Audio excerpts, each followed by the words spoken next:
For our guest today, I'm honored to have Ms. Maria Alvarez from the Social Security Administration, and she's here today to share with us information that I would say is desperately needed to give you access to information that you normally do not have, and rather than coming to the Social Security office, this might save you a trip.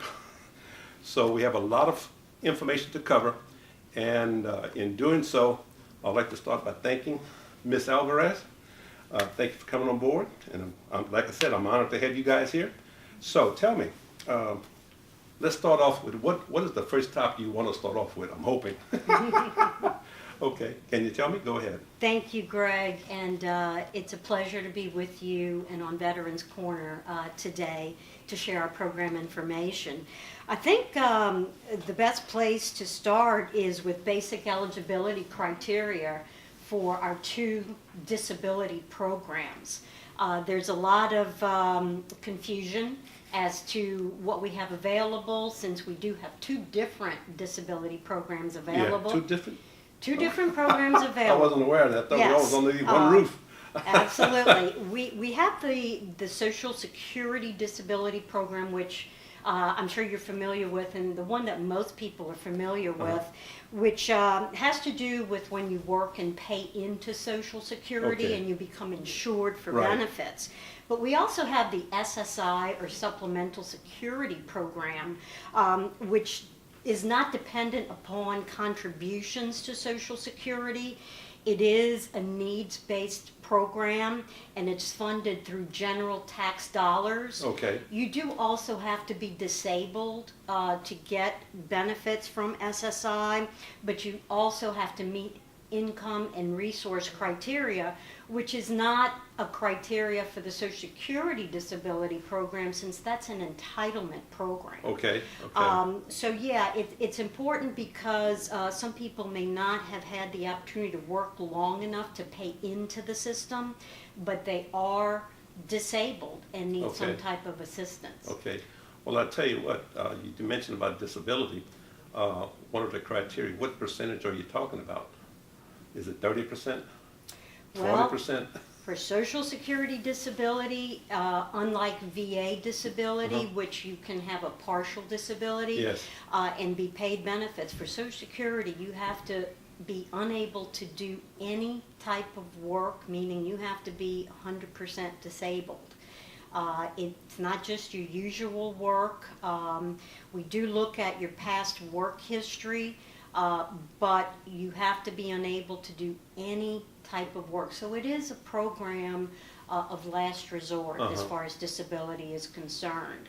A lot of confusion as to why people are denied a lot of the time is because of that strict definition of disability, where you have to be unable to do any type of work, not just your customary work, or for example, people under a certain percentage of disability or certain rating may not be approved, because we may find that they are able to do other types of work besides their usual work. Because I was on disability, and in my case, I was first denied. I ended up going for my appeal before a judge, and he said, yes, you are disabled. I can't work. But, of course, in the system it says that, like in my case, I was doing physical work. Well, there were times I got involved with the state of Louisiana, LWC. And when I did that, it was administrative. So I just kind of sat down and used my mind rather than my... So when I did that, of course, I was removed from the disability, and for about a year or two, and then all of a sudden they let me go, and I tried to find work. So I went back to disability and said, yes, you still apply. So I'm looking at it this way, for me anyway, I was able to still go to work in another field, and that's what my understanding was. But one thing I've learned about the Social Security system, as far as for doing a pay-wise, is how you got two different ways of receiving payment: earned income, and that's whenever they physically pay you. And I got messed up with that because I had to go back and it said, you owe us $1,200. I said, for what? He said, no, what it is, I have to go back to my employer, which was the state, and get them to show, and I showed Social Security that my disability, where the amount of time I earned through the month, not when I was paid, and say, oh yeah, you fall back in it, no problem. So there's a difference between two different types of payment. And of course, I went off the program, then they got me back in the program, then they took me off the program, and then I finally got involved with the veterans, okay, and they have decided to keep me. But I think right now that we're coming up to this last segment, and hopefully, not the last segment, this is the first segment, and we'll be back in a couple of seconds.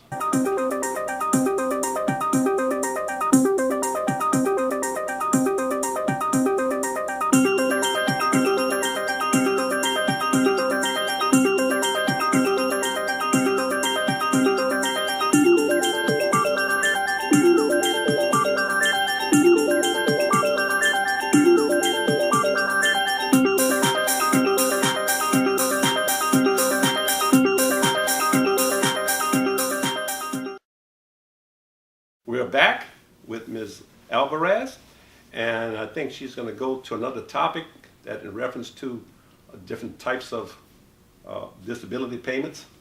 So, and it also affects veterans a little bit differently, but she's here to give you information about everything. So let's see what we can do. Ms. Alvarez, it's on you again. Thank you, Greg. No, perfect. I'll take it from there. We have a lot of good information to share, and I thank you for the opportunity to do that. With the Social Security application process, it could be lengthy because of the detailed information that we are considering to determine if a person is disabled. And if they meet Social Security's, we've already talked about, it's very strict guidelines to determine disability. I don't want to cut you off, but I also found out that communicating the information, the type of wording, how you phrase things, because you're getting in front of people with a piece of paper with writing, and if you don't say the thing in a sentence in such a way that will identify you as one that's really disabled. Exactly. I mean, communication and wording is really important. Absolutely. You know. And that's what I like to do is to bring information to a level that people understand and can identify with. But with our application process, you know, a lot of people are kind of afraid of it. Should I file? Should I not file? It is a lengthy process, but we like to make it easy for people. With Social Security, either of the disability programs, you can either go to our website and file online from start to finish, or you can call our 1-800 number. It's toll-free 1-800-772-1213. And you can make an appointment to either come into the office and file for benefits, or you can make an appointment for us to call you, and we can take all the information by phone. Okay. But there's always a but. There's a but it's a good but. Yes, okay. We highly recommend that folks file online if they are able to use the computer. We are also aware that many people can't use the computer, but if you do use the computer, I always like to say if you can at least do Facebook or email, you can certainly do our application online. And the reason we say that online services is the best way is because not only can you do it from the comfort of your home or office, you can take your time. You can, for example, we have a feature that's a re-entry number where we give you a re-entry number at the get-go, and if you have to stop, go look for information and come back or continue tomorrow, you can do so without losing information. We have what's called click to chat. If you have a question, you can use that feature. And also with the online process, your claim hits the system immediately. Okay. So if you call and make an appointment, you know, Greg, how busy our offices Yes, are. I know. You're protected on the day that you call for your application filing date. Okay. However, we may not have an appointment for you for 3 weeks. Okay. So that means 3 weeks longer that your system is going to have to wait to enter the system. With the online process, it enters the system immediately as soon as you submit that application to us. So most certainly that's what we recommend if you're able to do so. Well, I find that people of my generation, we are having difficulty dealing with the computer. But usually we end up with our grandkids teaching us. So I mean, we're not really totally left out. Exactly. But we just got to recognize that internet as well as the computer is just a tool. If something happens or breaks, it can be repaired. Don't get all flustered because something's not going right. Believe me, I've got flustered many times. Yes. But I did one application for a company. It took me 2 hours. When I finished, 45 minutes later, they contacted me. They were contacting me from Chicago. So it's amazing.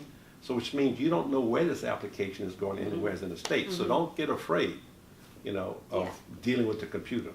And the good thing for our application, Greg, is that 9 out of 10 times it goes to the person's local field office. That 1% may be that it goes to a quality review. Okay. That's not your local field office. But for the most part, it goes to your field office. A claims representative reviews the information just like they would if you came in or if you called. And we call you if there's anything outstanding, or if we see, for example, that you have another entitlement. If you have filed and we say, hey, your wife may have eligibility on your record, we call you and take care of all that. So you're not on your own as most people think you are. You also get a confirmation number when you're finished so that you know that application went through. Yes. Exactly. Yes. So provisions for veterans, Greg. For people who are veterans or any type of involvement with the military, we prioritize cases. I'll stop you right there. I'd like to pick up this next session because this second segment here is over. We'll be right back.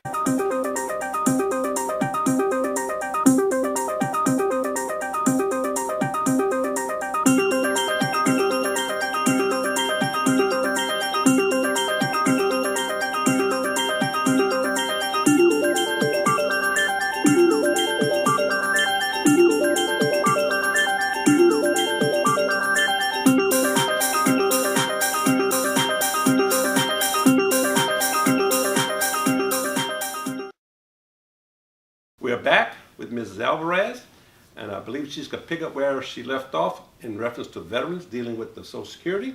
So, Ms. Alvarez, the floor is yours again. Thank you, Greg. And some excellent provisions that Social Security has put in place for military service members. And basically, it's a way to expedite disability claims for military service members. And a well-deserved provision that has a couple of provisions actually.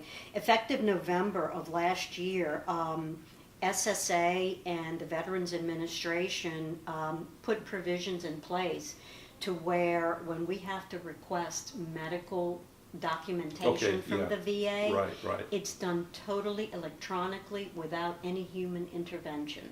Okay. And the good thing about that is that there's a lot of time that's saved with that process. So we can electronically request medical records, and VA can electronically send those records to SSA. We could immediately start reviewing those records and making a disability decision. Normally, it takes about 120 days for SSA to make a disability decision. We're hoping to cut that less than half that time with this new provision. Something else that we have in place is the Wounded Warrior provision. And what that is also a way of making Wounded Warriors cases a high priority, expedite them through the system. Whether you submit that claim online, in person, or over the phone, that claim gets high priority Okay. and is moved through the system a lot quicker. So that, together with the electronic process of requesting those records, as you can figure, would substantially cut down that time that it takes to make a decision for veterans' cases. We also have a provision called 100% P&T, or permanent disability, permanent and total disability for vets.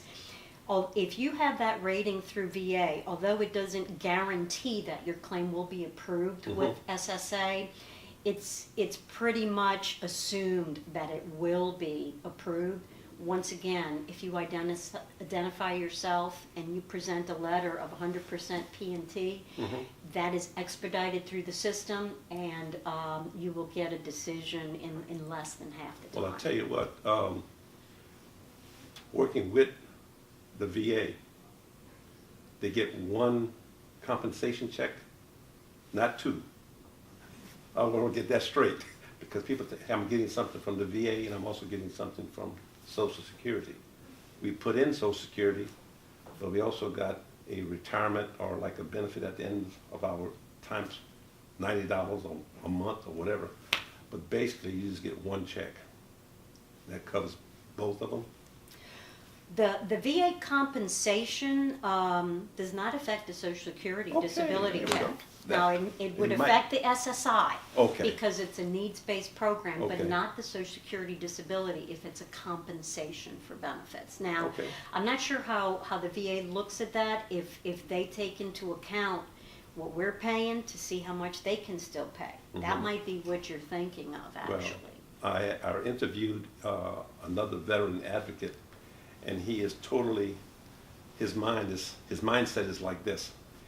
When you raised your hand and said the Pledge of Allegiance, the government owned you, and the government should take care of you. Okay? Don't come back to me 20 years later and say you're not qualified. I was qualified when I went in, you know? So his attitude is, no, you apply. You go after the claims. Don't just sit there and accept what they have to offer. Like, you know, they may say, well, always go back for the appeal, reappeal. That's correct. You know? That's correct. And go out there and fight your case. That's correct. Okay?